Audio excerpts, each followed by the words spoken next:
तो आज की इस क्लास में क्लास 12 की फिजिक्स विषय के अंतर्गत जो आप लोगों को गॉस की प्रमेय के अनुप्रयोग हम पढ़ा रहे थे, उसमें आप लोगों को हम पांचवा अनुप्रयोग बताने जा रहे हैं, जिसका नाम है एक समान रूप से आवेशित गोली कोश के कारण वैद्युत क्षेत्र की तीव्रता का व्यंजक।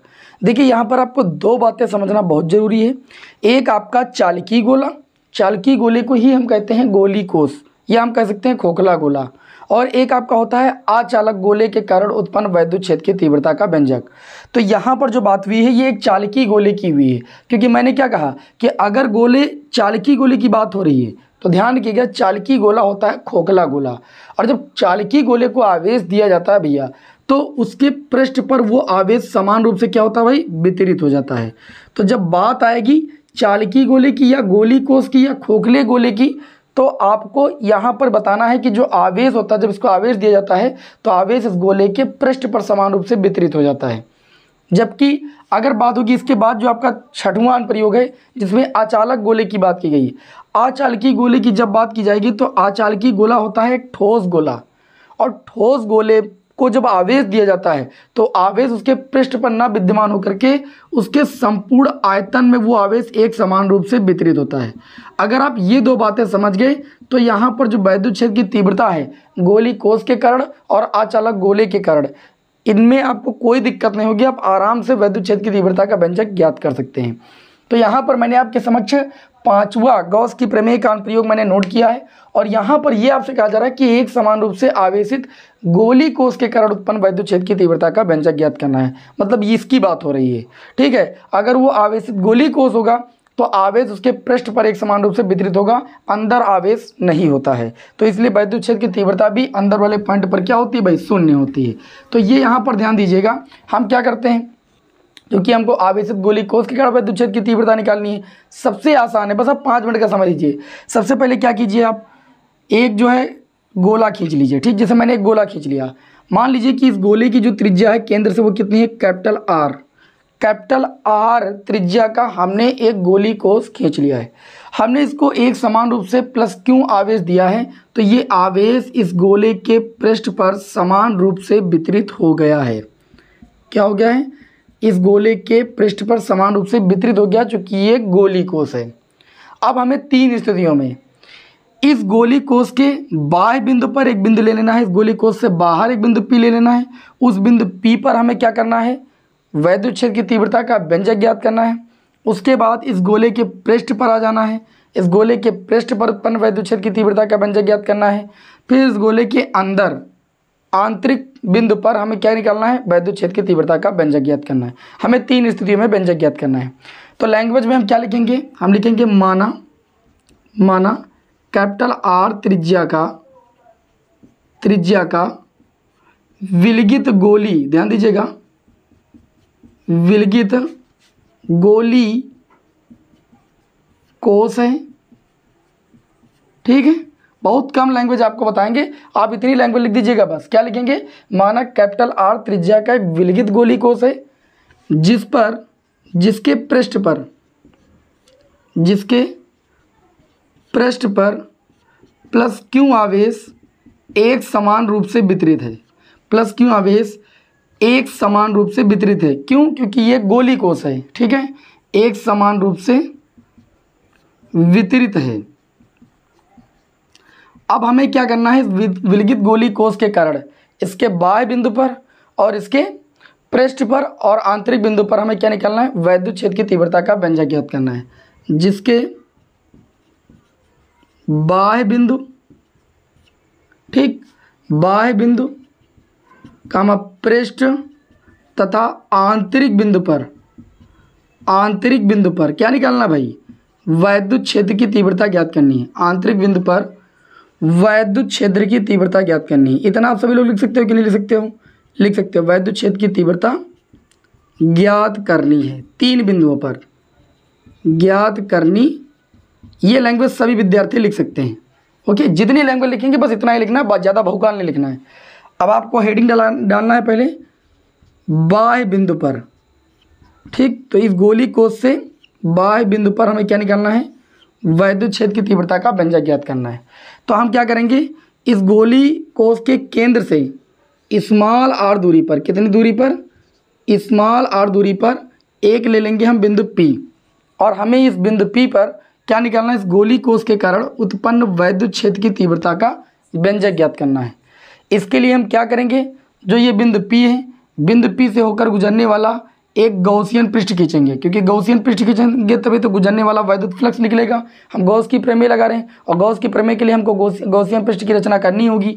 तो हम इसके चारों ओर क्या करते हैं, बिंदु P से होकर जाने वाले एक गॉसियन पृष्ठ की रचना करते हैं भाई, एक गॉसियन पृष्ठ की रचना करते हैं। ये मैंने आपके समक्ष एक गॉसियन पृष्ठ की रचना कर दी है, ठीक है। थोड़ा सा ये अंदर कर लेते हैं। यहाँ पर मान लीजिए एक बिंदु P है, और हमें इस बिंदु P पर क्या करना है, इस गोली कोष के कारण वैद्युत क्षेत्र की तीव्रता का व्यंजक ज्ञात करना है, ठीक। तो ये बिंदु P से होकर गुजरने वाला क्या करते हैं, गॉसियन पृष्ठ खींचते हैं, और इस गॉसियन पृष्ठ की त्रिज्या कितनी है, r है, ठीक है। तो हम क्या करेंगे, लिखेंगे बिंदु P से होकर गुजरने वाले गॉसियन पृष्ठ से होकर गुजरने वाला क्या भाई, कुल वैद्युत फ्लक्स। तो लिखेंगे बिंदु P से जाने वाले गॉसियन पृष्ठ से क्या भाई, होकर गुजरने वाला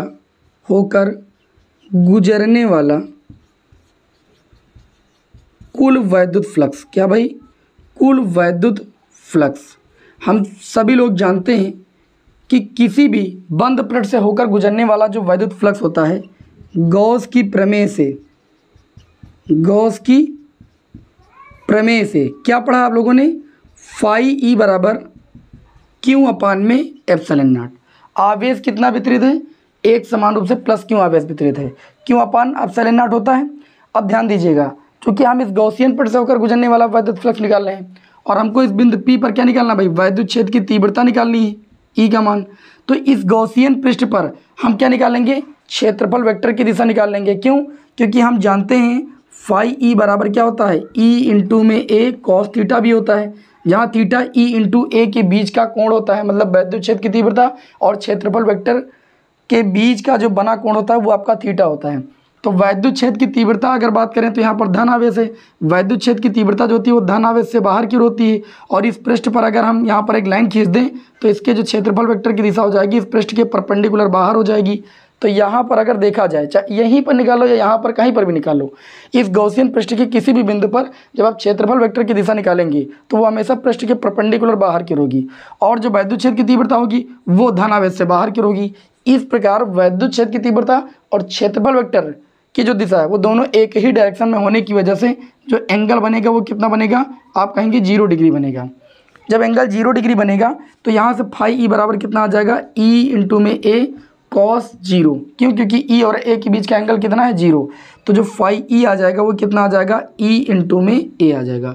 इसको आप समीकरण 1 मानिएगा, इसको समीकरण 2 मानिएगा। यहाँ पर जो वैद्युत फ्लक्स हमने लिखा है ये गॉस की प्रमेय से लिखा है, फाई ई बराबर क्यू अपान एप्सिलॉन नॉट, और ये मैंने वैद्युत फ्लक्स की परिभाषा से लिखा है, फाई बराबर ई इंटू ए कॉस थीटा होता है, जहाँ थीटा होता है ई और ए के बीच के बना कोण। ई और ए के बीच यहाँ कितना एंगल बन रहा है, तो आप कहेंगे 0 डिग्री। तो फाई ई बराबर कितना हो जाएगा, ई इंटू ए। समीकरण 1 और 2 से वैद्युत फ्लक्स फाई ई का मान ई इंटू ए आया, इसको हम समीकरण 1 में रख देंगे। लिखेंगे समीकरण 1 व 2 से क्या करेंगे भाई, जो फाई ई का मान आया उठा करके यहाँ पर रख देंगे, तो ई इंटू में ए बराबर कितना हो जाएगा, क्यू अपान में एप्सिलॉन नॉट। अच्छा ए क्या है, ए यहाँ पर क्या है, इस गॉसियन पृष्ठ का क्षेत्रफल है। इस गॉसियन पृष्ठ की त्रिज्या कितनी है, r, तो उसका क्षेत्रफल कितना हो जाएगा, गोले का क्षेत्रफल होता है 4 पाई r स्क्वायर। तो लिखेंगे चूंकि ए बराबर कितना होता है, क्षेत्रफल 4 पाई r स्क्वायर, तो ई इंटू कितना हो जाएगा 4 पाई r स्क्वायर बराबर कितना, क्यू अपान एप्सिलॉन नॉट। आगे इसे सॉल्व कर लेंगे भाई, तो ई का मान निकालना है, तो ई बराबर 4 पाई बटे में जाएगा और नीचे एप्सिलॉन नॉट आई है, तो ये हो जाएगा 4 pi epsilon naught, 4 pi epsilon naught. R square भी तो उधर जाएगा और उधर क्यू पहले से, क्यू बटे कितना हो जाएगा r स्क्वायर। तो हम ये कह सकते हैं कि जो गोली कोष के कारण बाह्य बिंदु P पर वैद्युत क्षेत्र की तीव्रता होगी वो कितनी हो जाएगी, 1/4 पाई epsilon not Q upon r square, जहाँ r वो दूरी होती है जहाँ केंद्र से वह दूरी जहाँ से गॉसियन पृष्ठ की रचना की गई है। जो बाह्य बिंदु P है उससे होकर गुजरने वाले गॉसियन पृष्ठ की रचना की गई है, उसकी त्रिज्या है यहाँ पर r। बात को समझ में कि नहीं। तो हमने पहली स्थिति में निकाल लिया बाह्य बिंदु पर वैद्युत क्षेत्र की तीव्रता, किसके कारण? गोली कोष के कारण। अब हमें दूसरा पॉइंट क्या निकालना भाई? पृष्ठ पर, अर्थात ये जो गोली कोष है इसके पृष्ठ पर निकालना है। तो जाइए भैया, जब पृष्ठ पर निकालेंगे, देखिए r मीटर की दूरी पर निकाला तो ये आपकी इतनी आई। अब ये पॉइंट आपको इस पृष्ठ पर ले आना है। जब पृष्ठ पर ले आओगे तो ये जो r दूरी है किसके बराबर हो जाएगी? कैपिटल R के बराबर हो जाएगी। बस आपको इसी सूत्र में कुछ नहीं करना है, स्मॉल r के स्थान पर कितना रख देना है? Capital R। ऊपर थोड़ा रब करें भाई, स्क्रीनशॉट आप ले सकते हो, ऊपर थोड़ा रब करना पड़ेगा हमें, बिना रब करे तो भाई काम ही नहीं चलेगा। तो अब दूसरा पॉइंट आपको डालना है गोले के पृष्ठ पर। कहाँ पर भाई? गोले के पृष्ठ पर। देखिए बहुत आसान डेरिवेशन है, बस थोड़ा सा आप समझिए। जब गोले के पृष्ठ पर वैद्युत क्षेत्र की तीव्रता निकालनी होगी तो हम ये कह सकते हैं कि जो स्मॉल r दूरी थी, स्मॉल r दूरी पर ही तो निकाल रहे थे, अब वो किस दूरी पर निकालना? वह दूरी घट के आ जाएगी कैपिटल R, क्योंकि ये वाला जो गोलीय कोष है इसकी त्रिज्या कितनी? r, हमको इसी के पृष्ठ पर निकालनी है। तो स्मॉल r बराबर कैपिटल R रखने पर, कहाँ रखने पर? इसी सूत्र में रखने पर E बराबर कितना हो जाएगा? 1/4 पाई एप्सिलॉन नॉट, और कितना हो जाएगा? Q अपान में कैपिटल R स्क्वायर, क्योंकि स्मॉल r बराबर कितना रखना है? Capital R। अब ध्यान दीजिएगा, इसको हम ऐसे भी लिख सकते हैं, E बराबर क्या लिख सकते हैं? देखिए भाई, इसको लिख सकते हैं Q अपान में, या इसको ऐसे लिख सकते हैं 1/ε नॉट, हमने थोड़ा अलग कर लिया, और Q अपान में हमने लिख दिया 4 पाई R स्क्वायर। अब देखिए 4 पाई R स्क्वायर जो है ये इस गोली पृष्ठ का क्या है? क्षेत्रफल है। तो इसको लिख सकते हैं 1/ε नॉट इंटू में Q अपान में कितना भाई? A, जहाँ A हो जाएगा इस गोली कोष का क्या भाई? क्षेत्रफल। मतलब सूत्र आपका आ चुका है, गोले के पृष्ठ पर वैद्युत क्षेत्र की तीव्रता का सूत्र हो गया। लेकिन इसको हम क्या करेंगे? आवेश के पृष्ठ घनत्व के पदों में व्यक्त करेंगे भाई। तो ये आपका सूत्र बन जाएगा E बराबर कितना हो जाएगा? Q अपान A को कितना लिख सकते हैं? सिग्मा, और बटे में कितना है? Epsilon not. तो हम कह सकते हैं गोली कोष के पृष्ठ पर जो वैद्युत क्षेत्र की तीव्रता का व्यंजक होगा वो सिग्मा अपान एप्सिलॉन नॉट। अच्छा, अगर आवेश और त्रिज्या की बात की जाएगी तो ये सूत्र लगाना, पृष्ठ घनत्व की बात होगी तो ये सूत्र लगाना। ओके, तो मैंने दूसरे पॉइंट पर निकाल लिया गोले के पृष्ठ पर। अच्छा, तीसरा पॉइंट आ जाएंगे गोले के आंतरिक बिंदु पर, और हमें क्या निकालना था? गोले के आंतरिक बिंदु पर। भाई बहुत आसान डेरिवेशन है, गोले के आंतरिक बिंदु पर।